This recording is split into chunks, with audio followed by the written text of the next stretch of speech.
La préservation des sols, c'est devenu un sujet majeur pour l'agriculture et les agriculteurs parce que c'est le capital sur lequel les plantes vont pouvoir pousser. Et donc sans sol, pas de culture, pas d'industrie, pas de nourriture pour la suite. Ça fait 5 ans et plus qu'on travaille sur ces démarches avec les fournisseurs et les agriculteurs.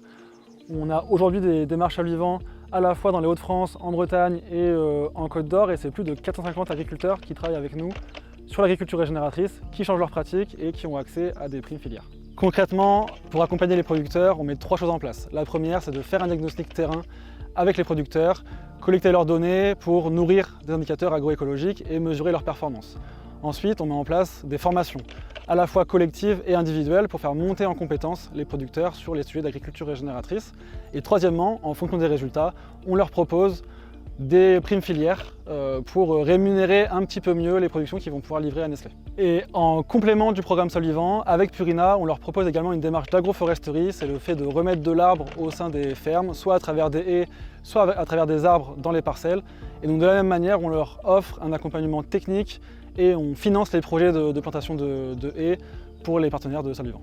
Les démarches engagées par Nestlé, ça a été déjà un accompagnement et une partie financière sur certaines cultures, donc le maïs qui est engagé aujourd'hui avec Purina, les betteraves qui sont engagées avec Nestlé sur la partie sucre, mais c'est également sur tout le programme agroforesterie, la réimplantation de haies, donc implantation de zones boisées, création de la biodiversité et brise-vent, et également tout ce qui est le programme Sol Vivant. Donc ces pratiques ont permis d'évoluer sur le plan de la résilience économique, mais aussi climatique, sur l'aspect sociétal, et avoir aussi cette démarche de savoir où mes produits, où les ingrédients vont finir aux consommateurs. Donc c'est vraiment cette approche de pouvoir construire quelque chose de positif ensemble pour l'ensemble de la société et de se dire demain j'ai permis de faire évoluer les choses avec Nestlé parce que tout seul on va plus vite mais ensemble on va plus loin. C'est important d'agir collectivement parce que les agriculteurs ils sont ancrés sur un territoire avec différents partenaires autour et donc il faut que tous ces partenaires puissent se rassembler. Et donc nous maintenant dans le futur on ne voit que par les coalitions.